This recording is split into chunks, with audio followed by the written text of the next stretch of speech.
கிருபை நிறைந்த நல்ல தேவன் உங்களை ஆசீர்வதிப்பாராக.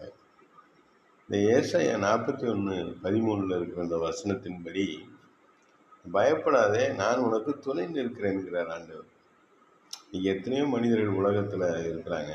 இந்த பெற்றோர், பிள்ளைகள், சகோதர சகோதரிகள், நண்பர்கள், பழக்கத்தில் இருக்கிறவங்க, தொழிலில் இருக்கிறவங்க, வேலை ஸ்தலத்தில் இருக்கிறவங்க, இப்படி பல பேர் இருக்கிறாங்க. ஆனால் எல்லாரும் நம்முடைய பிரச்சனை நேரத்தில் கூட இருக்க முடியுமான்னு எனக்கு தெரியல. அதே போல் இந்த பயங்கரமான வியாதி பலகீனங்கள்லாம் இருக்கும் மனிதர்களுக்கு. பயங்கரமான ஒரு சூழ்நிலை வரும், கஷ்டமாக இருக்கும். அப்போ யாருமே ஷேர் பண்ணிக்க முடியாது. பெரிய மருத்துவர்கள்லாம் சொல்லுவாங்க, நிறைய படித்த அனுபவம் உள்ள வயது அதிகமான சிறப்பான மருத்துவ நிபுணர்கள் கூட ஒன்றுமே செய்ய முடியாது, ஏதோ சரி அப்படின்ட்டு போவாங்க.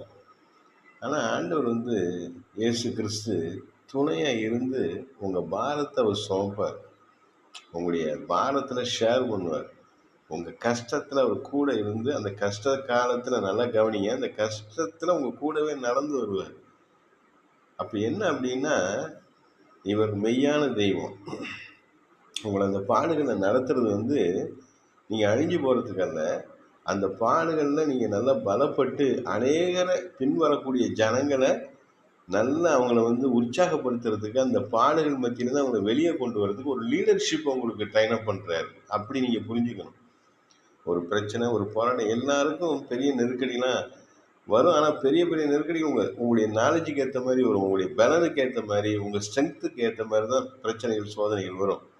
ஆனால் அதை நீங்கள் தாண்டி வர்றதுக்கு கூடவே கர்த்தர் இருந்து, அவரும் அதில் நடந்து உங்களை கடக்க செய்து, உங்களை நல்ல பலவானாக மாற்றி, ஸ்ட்ராங்கஸ்ட் பர்சனாக மாற்றி, ஸ்ட்ரென்தன் பீப்புளாக உங்களை மாற்றி, அநேகருக்கு உங்களை ஆசீர்வாதமாக வைப்பார். அநேகரும் அந்த மாதிரி சில பிரச்சனை, இந்தானப்பா இந்த பிரச்சனை கவலைப்படாத, இதை இப்படி செய்யலான்னு சொல்கிற அளவுக்கு உங்களை ஒரு மெச்சூரிட்டி ஸ்டேட்டஸ் கொண்டு வருவார். இதை நீங்கள் புரிஞ்சுக்கணும் தயவு செஞ்சு. அதனால் இந்த சோதனை, இந்த பிரச்சனைலாம் சோர்ந்து போகாதீங்க. கர்த்தரின் அன்பு கூறுகிறவர்களுக்கு சகலமும் நன்மைக்கு எதுவாக நடக்குது. அவர் துணையாக இருக்கிறார், கூட இருக்கிறார். பயப்பட வேணாம். அவர் இருந்து ஆசீர்வதிப்பார். இந்த நாள் முழுவதும் கர்த்தருடைய கிருபையின் சமூகம் உங்கள் கூட இருக்கும்.